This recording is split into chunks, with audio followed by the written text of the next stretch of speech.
welcome to grade 10 civics class. In today's class we are going to discuss chapter number 1 which is power sharing and today's session will be session number 3. तो आज का जो chapter हम लोग discuss करेंगे वो है हमारा पहला चैप्टर पावर शेयरिंग का और उसका जो सेशन हम लोग आज डिस्कस करेंगे वो है session number 3. So let's start with it. In this session we are going to discuss about Belgium. We have discussed जो हमारा श्रीलंका का कंट्री के बारे में हम लोग डिस्कस किया था वो हमने इसके पहले वाले सेशन में किया था और हम लोगों ने देखा वहाँ पे कैसे Singla community and Tamil community में जिस तरीके से उन लोगों ने एक दोनों कंट्री में जो रहने की कोशिश करी है, दोनों जो सिंगला कम्युनिटी एंड जो तमिल कम्युनिटी है, तो किस तरीके से वहाँ पे सिविल वॉर भी हुआ. नाउ सेम चीज़ हम लोग देखेंगे कि दो कम्युनिटी से ज़्यादा लोग बेल्जियम में भी हैं, तो वहाँ पे उन लोगों ने how they are living together और वहाँ पे किस तरीके से उन्होंने they are trying to keep the balance in between two जो कम्युनिटीज़ हैं. So this is what we are going to discuss in this session. The Belgium leaders took a different path. तो उन्होंने डिफरेंट पाथ लिया. Belgium के leaders ने उन्होंने किससे different path लिया? उन्होंने लिया डिफरेंट पाथ श्रीलंका से, बिकॉज हम लोगों ने श्रीलंका के बारे में पहले डिस्कस किया है. They recognize the existence of regional differences and cultural diversities. तो उन्होंने क्या किया, बेल्जियम के लीडर्स ने उन्होंने रिकॉग्नाइज किया कि जो रीजनल डिफरेंसेस हैं उसको उन्होंने एक एग्जिस्टेंस जो उनकी है उसको रिकॉग्नाइज किया एंड ऑल्सो कल्चरल जो डाइवर्सिटी होगी उसको रिकॉग्नाइज किया. So they knew कि if we have like two cultures in the country, दो जो cultures के लोग हैं, जो different cultures के लोग हैं, they speak different language, उनकी दोनों की language different है, तो उनके बीच में एक जो existence है उसमें differences होंगे, उनके culturally जो चीज़ें होंगी वो भी difference होंगी. तो इन सबको जो वहाँ के leaders हैं उन्होंने इन चीज़ों को recognize किया and they kept these things in mind. तो उन्होंने इन सब चीज़ों का बहुत ध्यान रखा कि ये जो अलग अलग कम्युनिटी हैं उनके जो कल्चरल डिफरेंसेस हैं उनको ध्यान में रख के ही जो भी डिसीजंस लिए जाएं वो उनको ध्यान में रख के लिए जाएं. Between 1970 and 1993 they amended their constitution 4 times so as to work out an arrangement that would enable everyone to live together within the same country. तो वहाँ के लीडर्स ने और क्या किया कि उन्होंने 1970 एंड 1993 के बीच में उन्होंने अपने कॉन्स्टिट्यूशन को एक्चुअली में अमेंड किया जिससे कि एक अरेंजमेंट वो लोग वर्कआउट कर सकें, जिससे जो डिफरेंट कम्युनिटी के लोग हैं दे कैन लिव टुगेदर, वो आराम से एक दूसरे के साथ रह सकें, जिससे कोई भी जो कन्फ्लिक्ट हो वो दोनों कम्युनिटी में ना हो. सो दिस इज़ व्हाट जो बेल्जियम के लीडर्स हैं उन्होंने ये ट्राई किया. और जो हम लोगों ने अर्लियर सेशन में देखा श्रीलंका में, वहाँ पे ऐसा कुछ भी ट्राई नहीं किया गया. वहाँ पे एक कम्युनिटी, सिंगला कम्युनिटी ने ट्राई किया कि वो ओवर पावर करे हर चीज़ में, एंड जिससे क्या हुआ कि जिससे वहाँ पे कन्फ्लिक्ट हुए. बट यहाँ पे हम क्या देख रहे हैं कि बेल्जियम का जो एग्जाम्पल हमको एक दिख रहा है पावर शेयरिंग में, कि ये भी एक एग्जाम्पल हो सकता है कि जो दो कम्युनिटीज़ हैं वो साथ में मिल के रहें. एंड एक्चुअली वहाँ पे 4 बार जो अमेंडमेंट हुए वो इसलिए कि दोनों कम्युनिटी के जो चीज़ें हैं, जो डिफरेंसेस हैं उनको ध्यान में रख के सारे अमेंडमेंट किए जाएं. The arrangements they worked out is different from any other country and is very innovative. तो जो अरेंजमेंट्स बेल्जियम में वर्कआउट हुए वो दुनिया में कोई भी कंट्री है उससे बिल्कुल अलग अरेंजमेंट्स हैं एंड ऑल्सो जो अरेंजमेंट्स हैं वो बहुत इनोवेटिव हैं. तो ये जो सारी चीज़ें बेल्जियम ने करने की कोशिश करी वो उन्होंने ये कोशिश करी कि दोनों कल्चर्स का वो ध्यान रखें, उनके जो डिफरेंसेस हैं उनका वो ध्यान रखें, एंड देन उसके बाद वो जो है एक ट्राई करें कि जो अरेंजमेंट्स हैं वो वर्कआउट करें. ये सब चीज़ें ध्यान में रखें जिससे कि दोनों कल्चर्स के बीच में कोई भी कन्फ्लिक्ट की सिचुएशन ना हो. Here are some of the elements of the Belgian model. तो जो बेल्जियन मॉडल है उसके ये कुछ एलिमेंट्स हैं. फर्स्ट तो एलिमेंट ये है कि constitution prescribes that the number of Dutch and French speaking minister shall be equal in the central government. So ये एक बहुत ही नई चीज़ है जो बेल्जियन मॉडल की है और बहुत इनोवेटिव है. That we discussed about earlier कि वहाँ पे जो भी चीज़ें की गई वो काफ़ी इनोवेटिव हैं।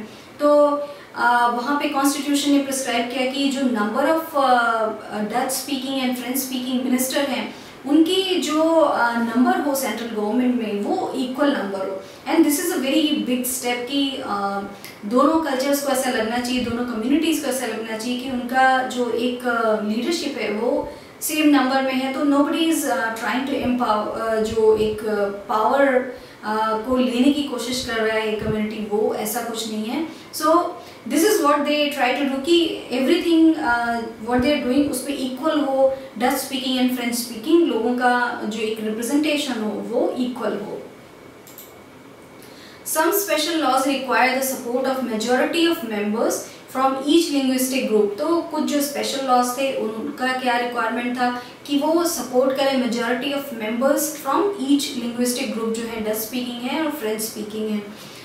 दस no single community can make decisions unilaterally. तो उससे क्या होगा कि कोई एक सिंगल कम्युनिटी जो डिसीजंस है वो यूनिलैटरली नहीं ले पाएगा या केवल अपने आप कोई डिसीजन नहीं ले सकता है, जिससे क्या होगा कि दोनों कम्युनिटी के जो वेलबींग है उसका ध्यान रखा जाएगा। So this is what we are seeing, जो हम लोगों ने अर्लियर सेशन में डिस्कस किया about Sri Lanka. Now we are seeing कि how things are so different in Belgium and the same thing we are discussing is power sharing. तो these two जो examples हैं श्रीलंका एंड बेल्जियम के, now we are seeing how different they are. Many powers of the central government have been given to state governments of the two regions of the country। और जो बहुत सारी powers थी central government की वो दे दी गई किसको, स्टेट गवर्नमेंट को, जो दो रीजन्स की स्टेट गवर्नमेंट थी। और दो रीजन्स के जो लोग हैं वो वहाँ पे Dutch speaking and French speaking वो अलग अलग रीजन्स में रहते थे, वो हम लोगों ने डिस्कस किया है अर्लियर सेशन में। The state governments are not subordinate to the central government. और this is also very different thing कि जो स्टेट गवर्नमेंट्स हैं वो सबऑर्डिनेट नहीं है उनके जो सेंट्रल गवर्नमेंट है उसके। Otherwise this is what happens कि जो सेंट्रल गवर्नमेंट है उसके सबऑर्डिनेट रहते हैं जो स्टेट गवर्नमेंट्स हैं। तो what we are seeing throughout in this session कि बेल्जियम का जो मॉडल है it is very different from other countries and also बहुत ही इनोवेटिव मॉडल उन्होंने बनाया है। Brussels has a separate government in which both the communities have equal representation। तो ब्रसल्स क्या है, हम लोगों ने बात किया था बच्चों, आप लोगों को याद हो गया, ब्रसल्स वहाँ का कैपिटल है। तो ब्रसल्स में सेपरेट गवर्नमेंट है जिसमें जो दोनों कम्युनिटीज़ हैं उनका इक्वल रिप्रेजेंटेशन है।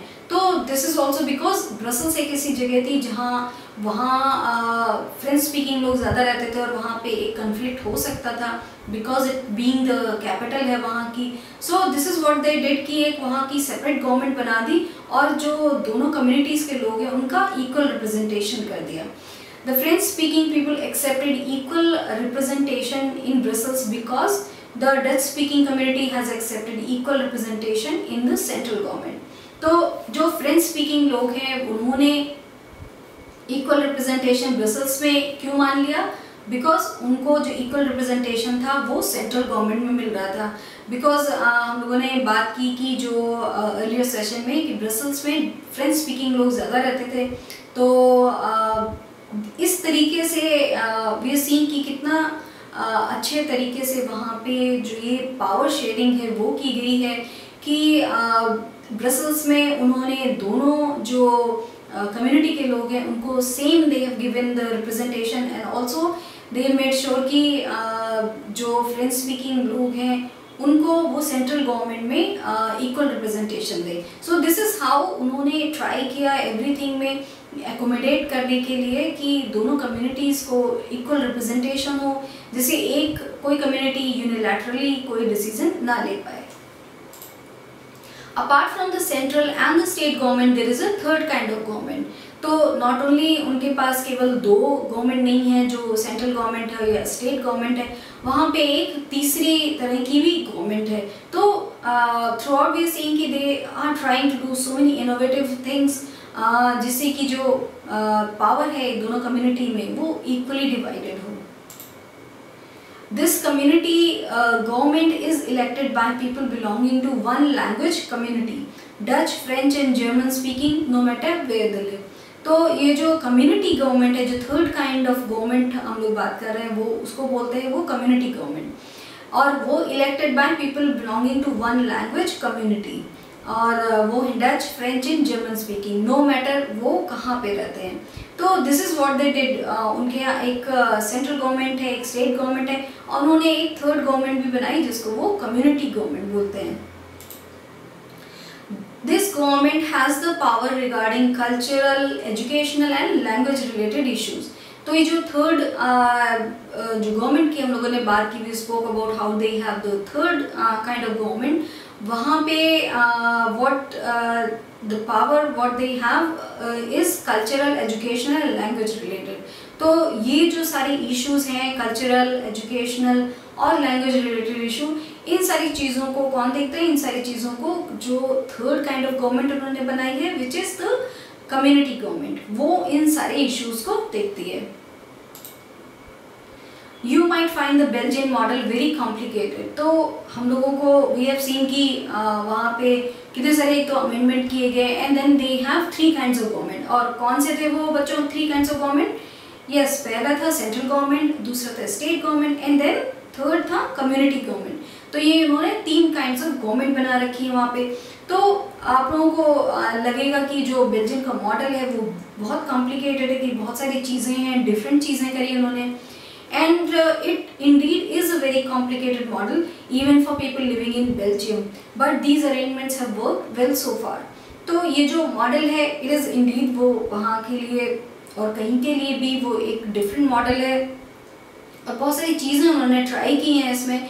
So it is a difficult and complicated model, even जो बेल्जियम में लोग रह रहे हैं उनके लिए भी है, बेल्जियम की लीडरशिप के लिए भी एक कॉम्प्लिकेटेड मॉडल है।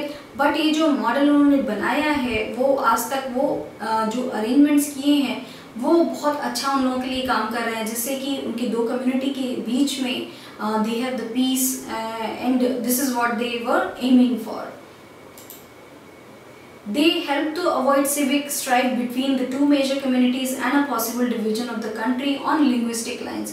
तो इससे जो ये सारे इन्होंने अरेंजमेंट्स किए हैं, तीन तरीके की जो उन्होंने गवर्नमेंट बनाई है, so what it help them, it help them to avoid the strife जो है बिटवीन द टू जो मेजर कम्युनिटीज़ हैं, Dutch speaking and French speaking.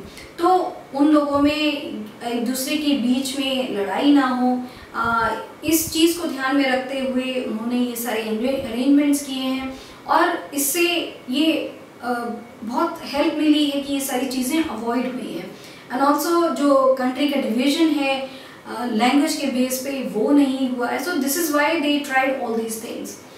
When many countries of Europe came together to form the European Union, Brussels was chosen as its headquarters.